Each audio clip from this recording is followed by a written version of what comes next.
mais uma videoaula e continuando aí a falar sobre o continente americano. Então, para mais aulas aí e papos nerds e um monte de outras coisas aí que a gente está trabalhando nesse canal, já se inscreve aí embaixo, deixa o like e pode deixar também um comentário caso você queira ver aí algum vídeo diferentão aí no canal a respeito de qualquer um dos assuntos que nós estamos tramitando.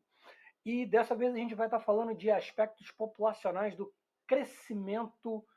Ah, eu estava com crescimento na cabeça porque a gente vai falar de população, aspectos populacionais do continente americano. E, lógico, a gente vai ter um vídeo separado explicando aí vários dos conceitos que a gente estuda dentro de demografia, demo, povo, grafia, estudo, para a gente poder estar entendendo melhor aí o que é esse estudo de população. Então a gente tem vários conceitos a serem estudados, como taxa de mortalidade infantil. Então a gente vai separar um vídeo somente para estar falando disso. Mas lógico, sempre que eu estiver tocando no assunto, eu dou aí um pequeno parecer daquilo que a gente está falando. Então vamos lá. A gente sabe que devido à colonização europeia, houve uma grande miscigenação na América. Isso trouxe também uma enorme diversidade cultural dos povos europeus, os nativos americanos e os negros que vieram escravizados do continente africano.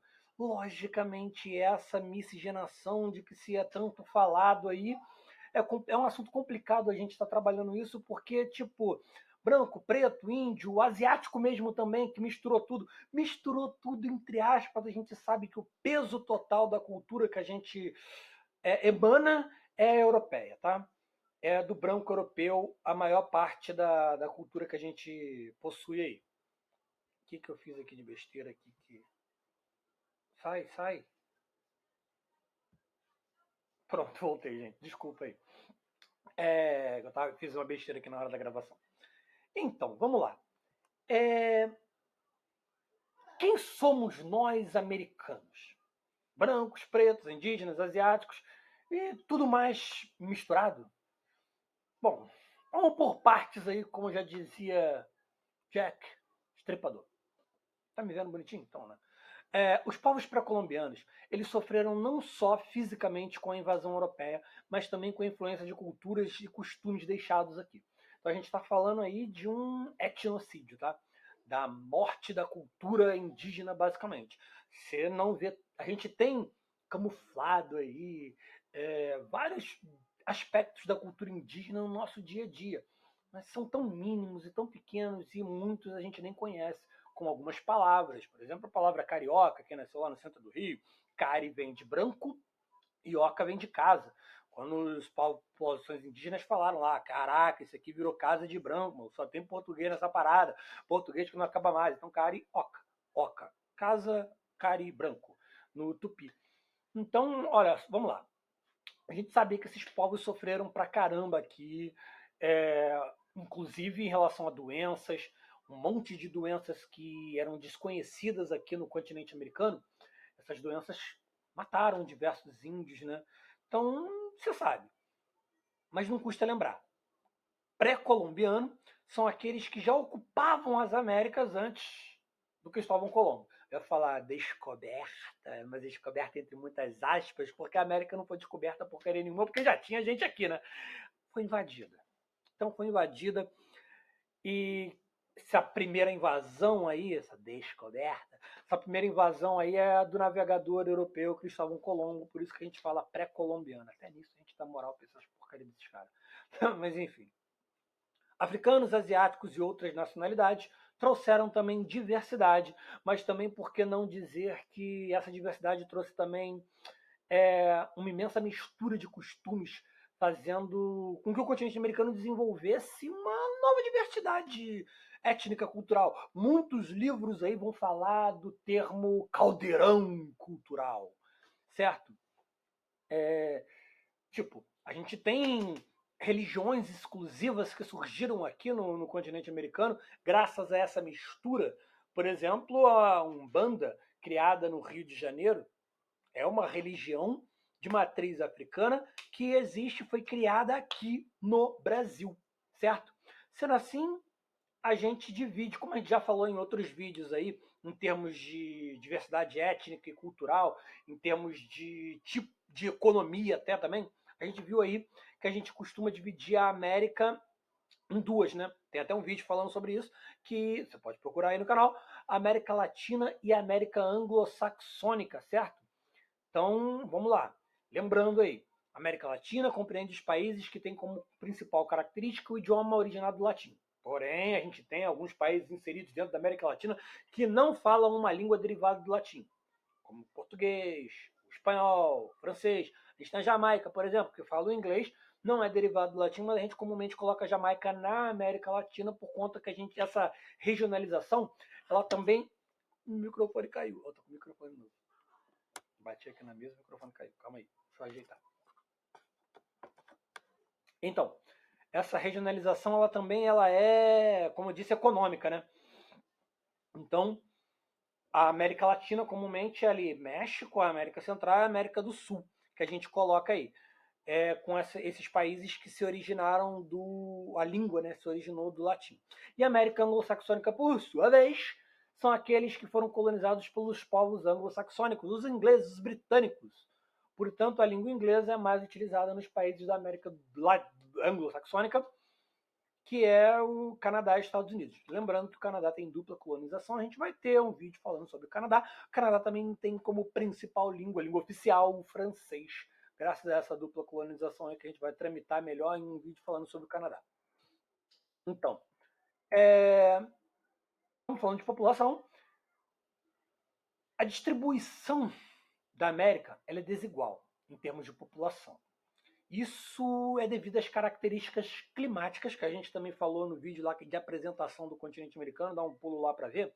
Nesse vídeo a gente fala aí um pouquinho de clima, do relevo. Então, devido à desigualdade climática, do relevo, a gente tem uma população distribuída de maneira desigual. Isso não é exclusividade da América, né? Em várias outras partes do mundo eu também vou encontrar uma distribuição desigual da população, justamente por conta das desigualdades relacionadas a características climáticas e de relevo.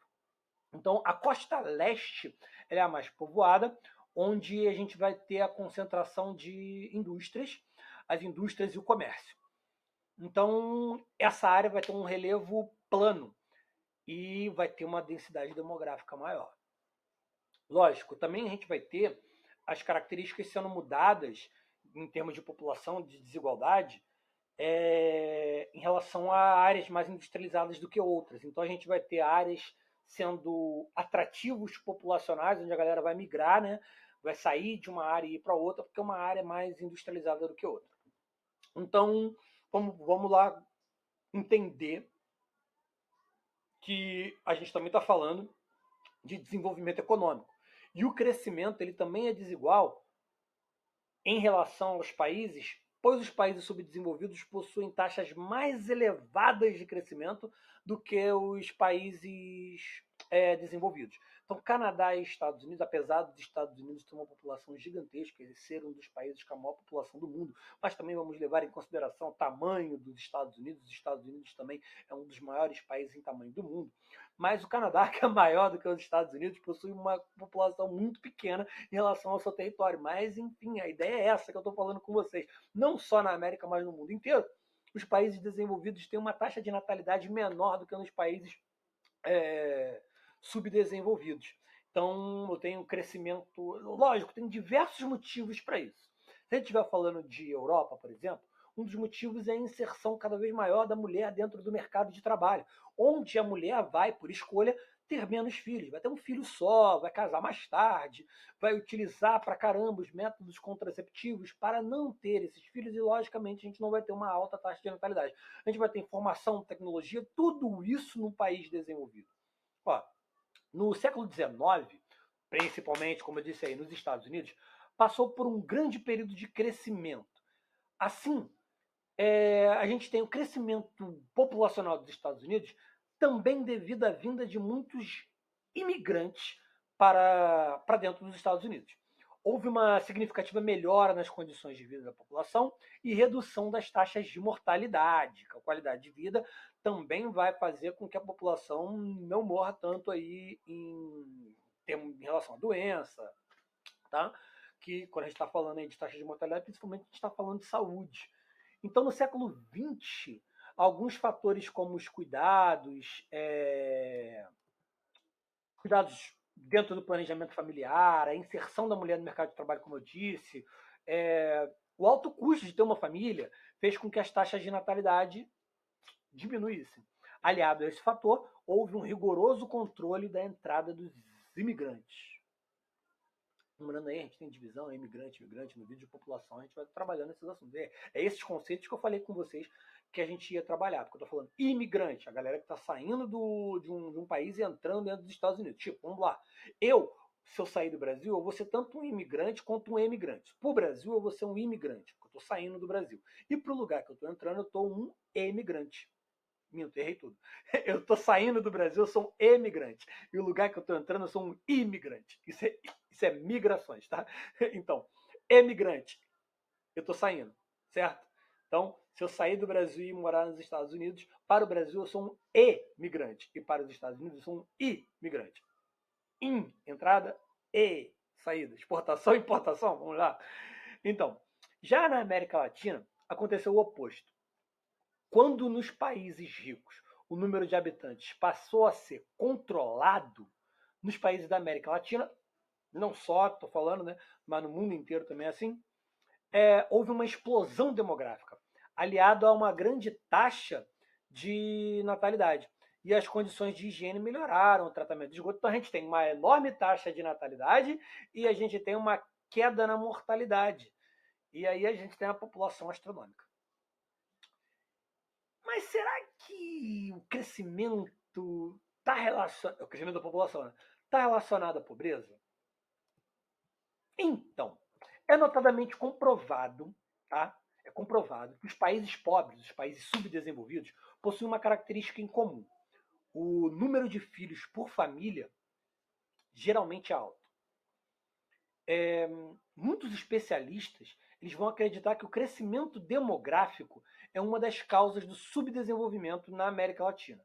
Percebendo isso, muitos países eles adotaram medidas de controle de natalidade. A gente vai entrar num assunto depois, quando a gente estiver falando de conceitos de população de maneira geral, sobre teorias populacionais. Tem um vídeo que a gente já está falando da teoria malthusiana. A gente vai falar de malthusianismo, neomalthusianismo e a teoria reformista, que tem umas diferenças, tá? E explica essa ideia que eu estou tentando passar para vocês aqui de da pobreza ser responsável pela superpopulação. Os reformistas eles vão estar colocando que a pobreza ela promove uma superpopulação, tá? Como assim?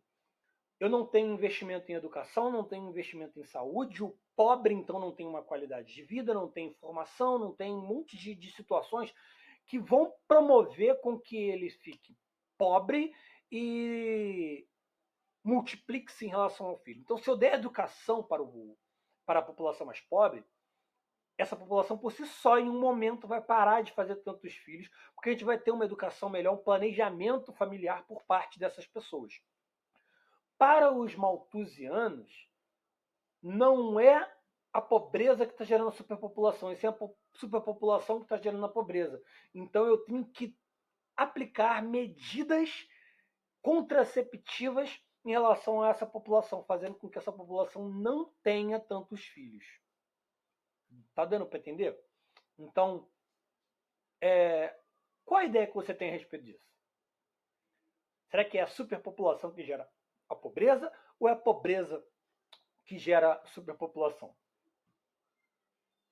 Se é mais de acordo com a teoria neomalthusiana ou a teoria reformista? Vai falar sobre isso melhor em um vídeo aí separado, tá? Você pode já estar buscando informações aí no Google, certo? Ou em outros canais aí, a gente vai estar orientando. Para os meus alunos aí, eu vou passar as orientações certinhos lá nos nossos aplicativos que a gente tem utilizado bastante nessa época aí de quarentena, o Google Classroom, as aulas ao vivo no Zoom, no Google Meet E também lá na outra plataforma, o Clipe Escola, também vocês podem adquirir informações também lá, orientações certinho, norte de links e um monte de outras coisas, no nosso grupo de Geografia, o Geografia em Foco, o professor Leandro, lá no Facebook. E no meu Instagram, Leandro180383, de vez em quando tem umas postagens bem simples aí relacionadas à geografia. Corre lá também, me segue lá para a gente ir poder aproveitar todos os canais para poder estar multiplicando o conhecimento.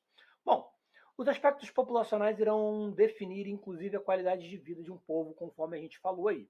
Nos países mais ricos, as pessoas optam por estudar, se manterem mais ocupadas com crescimento profissional, conhecendo lugares e culturas, estão estudando mais.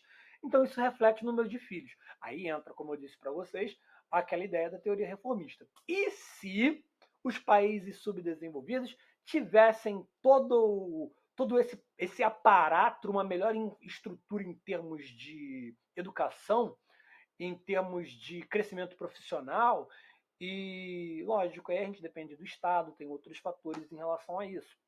A gente tem que estar inteirado dentro desses conteúdos, desses conceitos todos.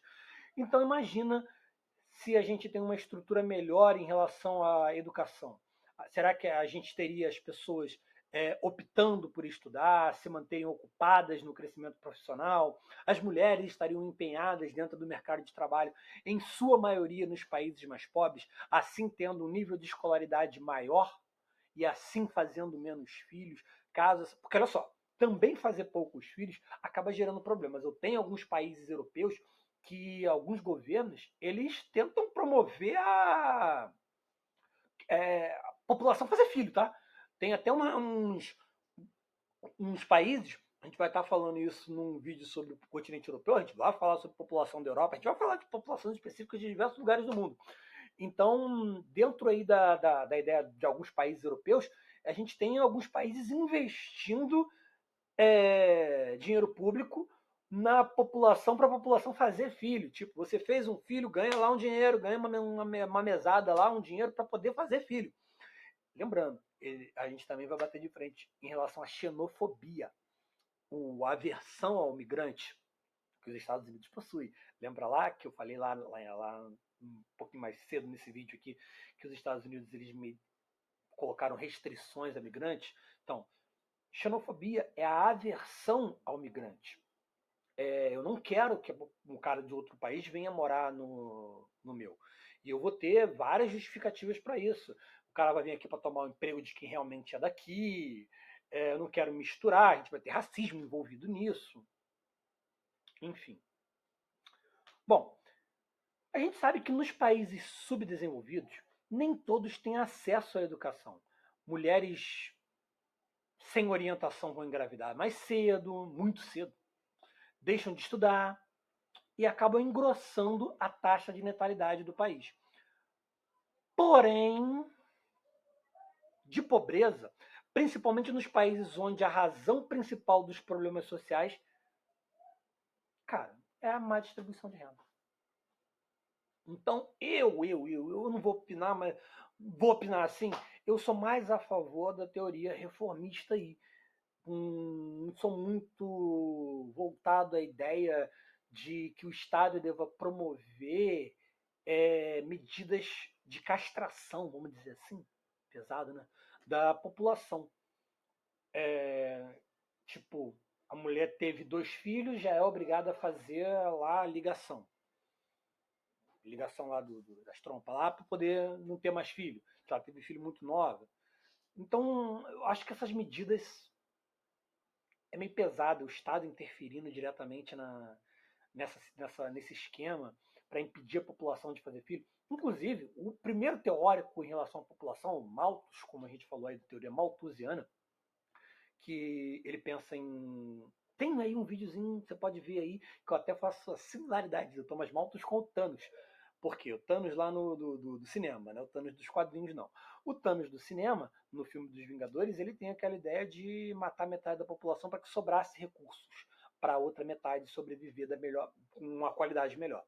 Então a ideia do Malthus não é matar metade da população, mas a ideia dele era impedir pobres de fazer filho, porque ele tinha um argumento muito parecido Thanos é malthusiano, que é que a população ia crescer de uma tal maneira que chegaria em um momento que faltaria alimentos para a população. A ideia do Malthus era a seguinte: a população cresceria em progressão geométrica, isso, progressão geométrica, e então ela multiplicaria, seria tipo mais ou menos, se a gente pegar a razão 2, cresceria assim: 2, 4, 6, 8. Então a população ia crescendo assim. Ou podia crescer até assim, ó: 2, 4, 8, 16, enquanto os alimentos cresceriam em progressão aritmética. 1, 2, 3, ou 1, 2, 4, 6, de 2 em 2, dependendo da razão que eu esteja aplicando, né? Matemática, procura aí. Progressão aritmética, progressão geométrica. Mas tem um vídeo que eu explico isso melhorzinho.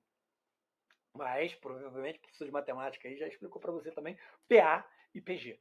Então, Malthus acreditava que a população cresceria de tal forma que não sobraria espaço aí e alimentos para a população. Entra até na ideia aí de... A gente pode até misturar aí também com a ideia do espaço vital do Friedrich Hatzel, que eu já explico em um vídeo aí, um outro aí, quando a gente fala até do nazismo, de uma população invadir o território de outro por conta dos recursos que aquela população que está invadindo precisa. Então, se ela se julga superior à população ao lado, ela vai lá invadir para tomar os recursos dessa outra população, dessa outra sociedade do lado, para poder sobreviver e estar melhor de vida. E a gente tem, por exemplo, o nazismo fazendo isso, né? Eu sou superior. Então, o Mao ele dizia que a população ia entrar em guerra, doenças iam acontecer para poder reduzir a população. E para isso ser evitado, a gente tinha que tomar medidas que a população não fizesse filhos.